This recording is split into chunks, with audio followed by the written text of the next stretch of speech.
Hello everyone, আমি ঋতিকা। অনেক দিন আগে আমি তোমাদের সাথে শেয়ার করেছিলাম যে আমি শিলিগুড়িতে গেছিলাম আমার বার্থডে গিফট কিনতে। তো আজকে আমি সেটাই শেয়ার করব যে কি কিনেছি আমি বার্থডেতে।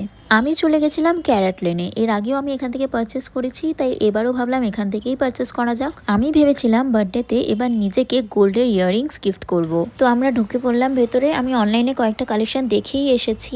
শপে প্রচণ্ড ভিড় ছিল, তার জন্য এখানে আমি একটু ফিট চেক নিয়ে নিচ্ছিলাম। আর সেখানে গেলেই তো এদিক ওদিক চোখ চলেই যায়। তো আমি এখানে ওদের রিংসের কালেকশনগুলো দেখছিলাম, ভীষণ প্রিটি ছিল লাইট ওয়েটের মধ্যে। আর আমি যেহেতু কিছু গোল্ড ছিল আমার কাছে, সেটা এক্সচেঞ্জ করে নিচ্ছি, তার জন্যই ওরা এখানে সব মাপযোগ করছিল কত কি গোল্ড ভ্যালু বের হচ্ছে। ওদের গোল্ড প্লাস ডায়মন্ডের কালেকশন অনেক বেশি, কিন্তু আমি যেহেতু ডায়মন্ড নিব না, আমি শুধু গোল্ডের নেব, তার জন্য অপশন আমার কাছে খুবই কম ছিল। আমি ডায়মন্ড নিতে চাইনি, কারণ আমি শুনেছি যে ডায়মন্ড নাকি সবার স্যুট করে না, কিন্তু এগুলো ডায়মন্ড তো একেবারেই ন্যাচারাল না, তার জন্য এগুলো পরলে কোনো অসুবিধা হয় না। কিন্তু যেহেতু মনের মধ্যে একটা ডাউট ছিল, তার জন্য আমি আর ডায়মন্ড নিলামই না, আমি পিওর গোল্ডের মধ্যেই একটা চুজ করেছি। তারপর আমাদের অনেকক্ষণ ওখানে ওয়েট করতে হলো বিলিং এর জন্য। তো এখানে আমি বসে বসে একটু চিল করছিলাম, আর তারপর ওদের যে ডায়মন্ডের কালেকশন, সলিটার ডায়মন্ডের কালেকশন, সেগুলো দেখছিলাম। রিংগুলো ভীষণ পেটে ছিল। তারপর ফাইনালি বিলিংটা কমপ্লিট হলো, আর আমি এই ইয়াররিংসটা নিয়েছি। ভীষণ ইউনিক লাগলো এই ডিজাইনটা, তার জন্য এটাই নিলাম। That's it for today. দেখা হচ্ছে পরের ভিডিওতে।